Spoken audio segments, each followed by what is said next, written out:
بسم اللہ الرحمن الرحیم. السلام علیکم. نور اللہ آپ کی خدمت میں حاضر ہے. الیکشن فراڈ تھے, 2 نمبر تھے, ریگڈ تھے, دھاندلی ہوئی ہے, سب کو غلط جتایا گیا پی ٹی آئی والوں کے علاوہ.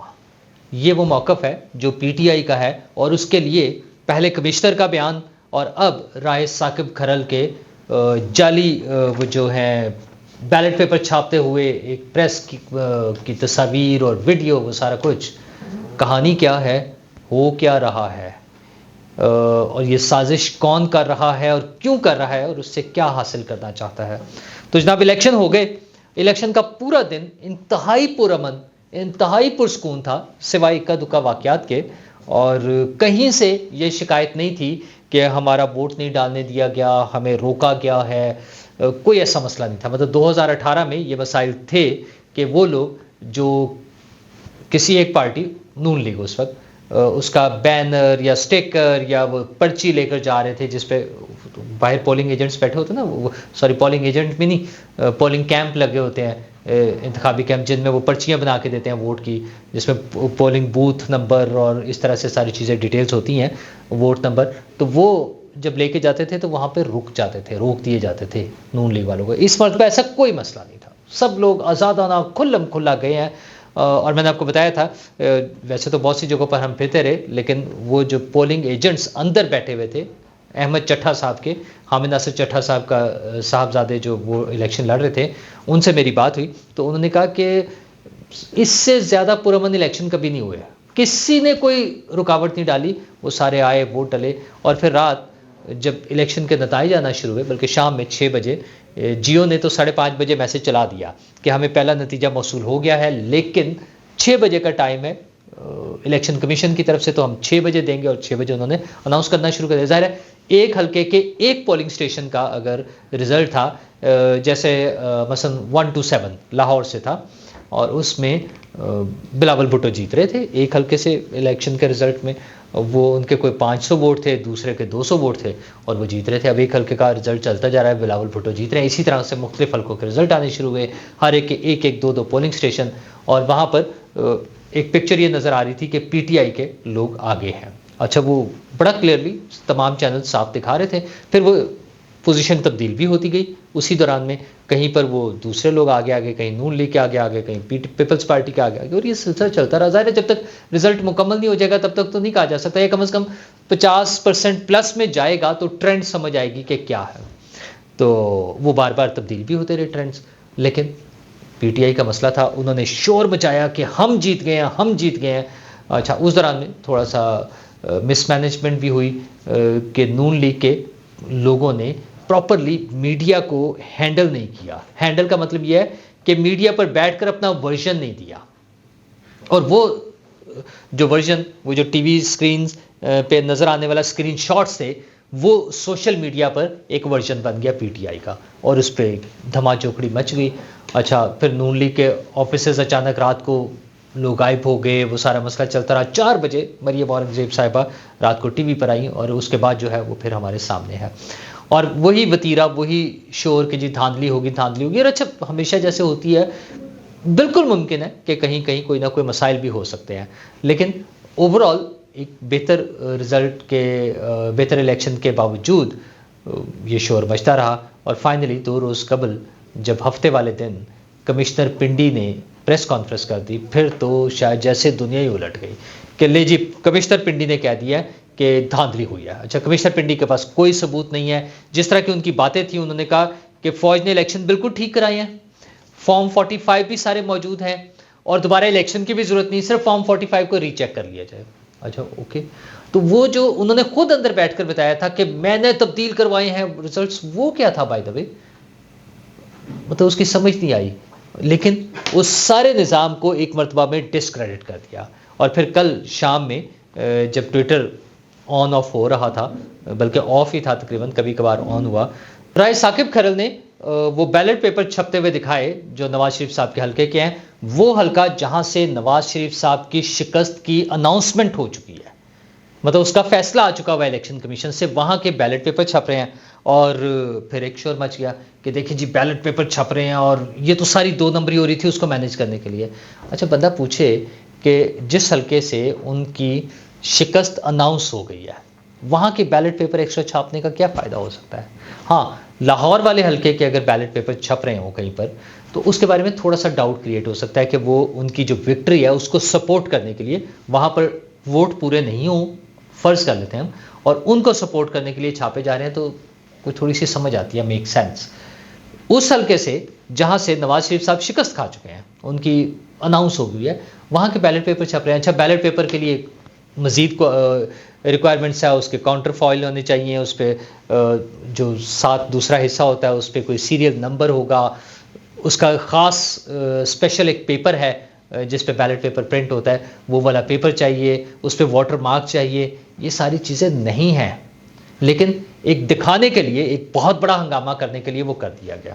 اچھا، پھر اس کے بعد شور مچنا شروع ہوا کہ اس پہ وہ زیادہ ہیں، انتخابی نشان زیادہ ہیں، کلر ڈیفرنٹ ہے، ان ساری چیزوں کو چھوڑ دیں، وہ انتخابی نشان زیادہ نہیں ہے، اسی کی ایک سے زیادہ پیسٹنگ ہے، ظاہر ایک کاغذ پہ دو پیس اگر پرنٹ ہو رہے ہیں، ایک اس طرف اور وہ بعد میں کٹ بھی سکتا ہے، لیکن بہرحال ان ساری چیزوں کے علاوہ مسئلہ ہے کیا؟ مسئلہ یہ ہے کہ چیزوں کو ڈسکریڈٹ کیا جا رہا ہے، اداروں کو، الیکشن کو، ہر چیز کی ساکھ کو ڈسکریڈٹ کر رہا ہے کوئی۔ وہ کون ہے؟ یہ ڈھونڈنے والی بات ہے، وہ کون ہے؟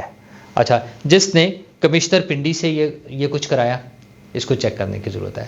جس نے رائے ثاقب کو وہاں بھیجا کہ یہ ویڈیو بناؤ، اچھا، پھر رائے ثاقب کا ورژن جو اب آ رہا ہے سامنے وہ یہ ہے کہ چونکہ مجھے پتہ نہیں تھا کہ یہ پریس کس کا ہے، اس لیے ہم نے خبر نہیں چلائی۔ وہ اپنے ٹی وی چینل پہ لے کر گئے ہم نیوز پہ، اور انہیں جا کے کہا کہ جی یہ چلا دیں، انہوں نے انکار کر دیا۔ انہوں نے کہا جی یہ تو نہیں، کہاں ہے، کون چھاپ رہا ہے، کس کے حق میں چھاپ رہا ہے، کیوں ہو رہا ہے، کچھ بتائیں۔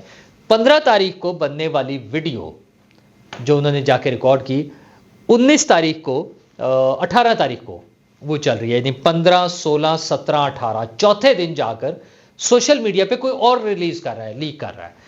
آپ یہ جسٹ امیجن کہ ایک ٹی وی چینل کے پاس ایک خبر آ گئی ہے اور ایک صحافی کے پاس ایک خبر آ گئی ہے، اور اس نے خود جا کر اپنے کیمرے سے اپنے لوگوں کے ذریعے ریکارڈنگ کروا لی کہ ایک جعلی پیپر پرنٹ ہو رہا ہے، جعلی بیلٹ پیپر پرنٹ ہو رہا ہے، اور 4 دن تک وہ اس کو ریلیز نہیں کر رہے۔ ایک ایسے وقت میں جبکہ الیکشن کا ہنگامہ ہے اور ریزلٹس کا ہنگامہ ہے، خیر اب تو، اور اس میں دھاندلی کا بھی شور ہے، اور اس سے ایک روز قبل 17 تاریخ کو کمشنر پنڈی بھی دھاندلی کے نام پر ایک بڑا شور مچا چکا ہے، جس پہ دنیا بھر میں ایک شور مچا ہوا ہے۔ اس کے 24 گھنٹے بعد، بلکہ 24 سے بھی 36 گھنٹے بعد ایک ویڈیو کوئی اور ریلیز کر رہا ہے، جس رپورٹر نے بنائی ہے وہ ریلیز نہیں کر رہا، وہ اپنے یوٹیوب چینل پہ نہیں کر رہا، وہ اپنے ٹویٹر اکاؤنٹ پہ نہیں کر رہا، وہ اپنے سوشل میڈیا کسی پلیٹ فارم پہ استعمال نہیں کر رہا، اس کا ٹی وی چینل جس میں وہ جاب کر رہا ہے وہ نہیں استعمال کر رہے، اور ایک تیسرا بندہ کوئی ان نون آدمی اس کو ریلیز کر دیتا ہے، لیک کر دیتا ہے۔ مذاق نہیں ہے یہ ویسے۔ اچھا، وہ صاحب لے کر اپنے چینل نے تو انکار کیا، نصر اللہ ملک صاحب کے پاس پہنچے۔ نصر اللہ ملک صاحب بھی ایک معروف صحافی ہیں اور نیو ٹی وی پر وہ ہیں، اس وقت نیو ٹی وی کے ساتھ ایسوسیٹ ہیں، ان کے پاس یہ صاحب لے کر پہنچ گئے ویڈیو۔ اس میں نیو ٹی وی کا بھی ایک رپورٹر ساتھ شامل تھا ان کے، رائے ثاقب کھرل کے ساتھ، تو وہ وہاں گئے اور انہوں نے کہا سر یہ چلا دیں، یہ ویڈیو چلا دیں۔ انہوں نے کہا جی میں کیوں چلا دوں، آپ کا چینل کیوں نہیں چلا رہا؟ انہوں نے کہا انہیں کچھ ریزرویشنز ہیں۔ اچھا جی، ریزرویشنز کیوں ہے؟ کیونکہ وہ فیک لگ رہی ہے چیز، وہ ڈراماٹائز کیا ہوا لگ رہا ہے۔ اچھا، دوسری چیز انہوں نے کہا آپ اس کو اپنے چینل پہ چلا دیں، آپ اپنے سوشل میڈیا چینل پہ چلا دیں، اپنے ٹویٹر پہ چلا دیں، اپنے یوٹیوب چینل پہ چلا دیں، میں وہاں سے پک کر کے اپنے ٹی وی چینل پہ چلا دوں گا، لیکن آپ کہیں چلائیں تو صحیح۔ اور ان کے پاس کوئی جواب نہیں تھا اور انہوں نے نہیں چلائی، وہ ویڈیو کہیں نہیں چلی، ان کی طرف سے نہیں چلی۔ اچھا، اور اس کے بعد کوئی ان نون لوگ، اچھا وہ ان نون لوگوں کے پاس گئی کہاں سے ہے؟ اگر رائے ثاقب کھرل نے ہی وہ ریکارڈ کی تھی تو وہ 15 تاریخ سے لے کے 18 تاریخ تک 4 دن کیوں خاموش رہے؟ اور وہ 4 دن اس نے بھی کیوں نہیں چلائی؟ جب رائے ثاقب کی طرف سے صاف جواب ہو گیا، اس نے انکار کر دیا کہ میں نہیں چلا سکتا، یہ مجھے گڑبڑ لگ رہی ہے، ٹھیک نہیں ہے چیزیں، تو پھر ایک تیسرے آدمی کے ذریعے، ایک نامعلوم شخص کے ذریعے وہ چلوا دی گئی۔ تو وہ کون ہے جو سارے نظام کو تلپٹ کرنا چاہتا ہے؟ وہ ہر شخص کو چور ڈاکو ثابت کرنا چاہتا ہے۔ وہ صرف عمران خان کی فیور میں، پی ٹی آئی کی فیور میں، پی ٹی آئی کی حمایت میں، عمران خان کی دعووں کو، اس کے الزامات کو سچ ثابت کرنے کے لیے سب کو جھوٹا ثابت کر رہا ہے۔ وہ کون ہے؟ مطلب اچھا مسلسل اوپر نیچے چیزیں چل رہی ہیں نا. آپ یہ دیکھیں پتہ کہاں سے شروع ہوتی ہے؟ پیر پگاڑا صاحب کہتے ہیں کہ ہم اپنی سیٹیں واپس کر رہے ہیں. اچھا جی کیوں؟ کیونکہ پیپلز پارٹی کو دینی تھی تو غلطی ہوگی, الیکشن کمیشن نے ہم سے غلطی سے ہمیں دینی ہے, ہم واپس کر رہے ہیں. اچھا جی وہ انہوں نے واپس کرنے کا اعلان کر دیا. مولانا فضل الرحمان صاحب الگ ہو جاتے ہیں. وہ کہتے ہیں جی میں تو پارلیمانی سیاست ہی چھوڑ دوں گا, یہ ساری چیزیں غلط ہے, کسی کے ساتھ نہیں ہوں, حکومت کے ساتھ نہیں ہوں, پی ٹی آئی کے ساتھ ہوں. سوچیں مولانا فضل الرحمان صاحب پی ٹی آئی کے ساتھ مل کے احتجاج کرنا چاہتے ہیں. پھر کمشنر پنڈی آ جاتے ہیں اچانک, 10 دن کے بعد ان کا ضمیر جاگ جاتا ہے. اس سارے دوران میں بالکل نارمل رہتے ہیں, سارے کام کر رہے ہیں, لیکن اچانک ضمیر جاگ جاتا ہے اور وہ خودکشی کا پلان کرنے کے بعد آ کے پریس کانفرنس کر دیتے ہیں. پھر ایک ان نون آدمی کی طرف سے 4 دن پہلے ریکارڈ کی ہوئی ویڈیو آ جاتی ہے مارکیٹ میں. نواز شریف صاحب, آصف زرداری صاحب, آرمی چیف اور سب کی ذمہ داری ہے کہ اس سسٹم کو مطلب مجھے اس سے کوئی غرض نہیں ہے کہ الیکشن ہے کیا ہے, کس پارٹی نے حکومت بنانی ہے. مسئلہ یہ ہے کہ میں اس ملک کا ایک شہری ہوں جس میں 25 کروڑ لوگ بستے ہیں, جس کے معاشی مسائل ایسے ہیں کہ ہمیں چند ملین ڈالرز کے لیے بھی جو ادھر دیکھنا پڑتا ہے, آئی ایم ایف کی طرف, ورلڈ بینک کی طرف, ہمسایوں کی طرف, چائنا کی طرف, امریکہ کی طرف, سعودی عرب, دبئی, ان سے مانگنے پڑتے ہیں. وہاں پر جہاں پہ انفلیشن ہے, جہاں مہنگائی ہے, عام آدمی کی دسترس سے چیزیں باہر ہو رہی ہیں, جابس مل نہیں رہی ہیں, کاروبار ڈاؤن ہو رہے ہیں, اس ملک میں یہ کیا مذاق ہو رہا ہے؟ ہم کس انارکی کی طرف لے کر جانا چاہتے ہیں؟ علی امین گنڈا پور جیسے لوگ جب احتجاج بھی نہیں بلکہ احتجاج تو کوئی بری چیز نہیں ہے, احتجاج کوئی بھی کر سکتا ہے, نفرت کی بنیاد پر ہنگامہ آرائی کرنے والے لوگوں کو سپرد کر کے ہم اس ملک کو کس طرف لے کے جانا چاہتے ہیں؟ ہم کیوں چاہتے ہیں کہ عمران خان کا وہ ایجنڈا جو سری لنکا بنانے والا حکومت ختم ہونے کے باوجود اس کا پورا نہیں ہو سکا تھا, ہم اسی طرف کیوں لے کر جانا چاہ رہے ہیں؟ ہمیں, مجھے اور آپ کو تو سوچنا ہوگا, وہ جو بڑے ہیں جن کے ہاتھ میں اقتدار ہے, جن کے ہاتھ میں اختیار ہے, انہیں سوچنا ہوگا.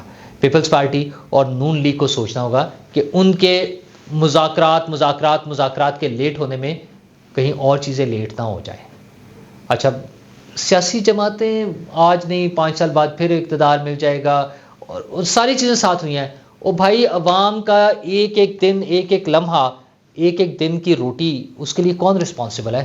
وہ جس مزدور کو, جس ورکر کو, جس کام کرنے والے کو کام نہیں مل رہا, جس کا کاروبار ٹھپ ہو رہا ہے, اس کے لیے کون ذمہ دار ہے؟ ہماری سیاسی جماعتوں کو سوچنا ہوگا. یہ ہنگامہ آرائی ایسے ہی نہیں ہے, اس کے پیچھے کوئی بہت بڑی پلاننگ ہو رہی ہے, اس کے پیچھے کوئی بہت بڑی سازش ہو رہی ہے, اس کے پیچھے وہ لوگ ہیں جو اس ملک کو سٹیبل نہیں دیکھنا چاہتے, اس کے پیچھے وہ لوگ ہیں جو اس ملک میں افراتفری, بد امنی, ہنگامہ آرائی, جلاؤ گھراؤ چاہتے ہیں. اور وہ لوگ آئیڈینٹیفائڈ ہیں, وہ انہوں نے بار بار کھڑے ہو کے اعلان کیا کہ ہم ایسا کر دیں گے. اچھا انہیں کون سپورٹ کر رہا ہے؟ انہیں پکڑنا ہے اس ملک کو اگر بچانا ہے تو بال از ان یور کورٹ. کس کے؟ وہ جن کے ہاتھ میں اقتدار ہے, جن کے ہاتھ میں اختیار ہے. اللہ کرے کہ وہ اس چیز کو مینیج کریں اور ایک پرامن اور خوشحال پاکستان کی طرف ہم بڑھ سکیں. شکریہ.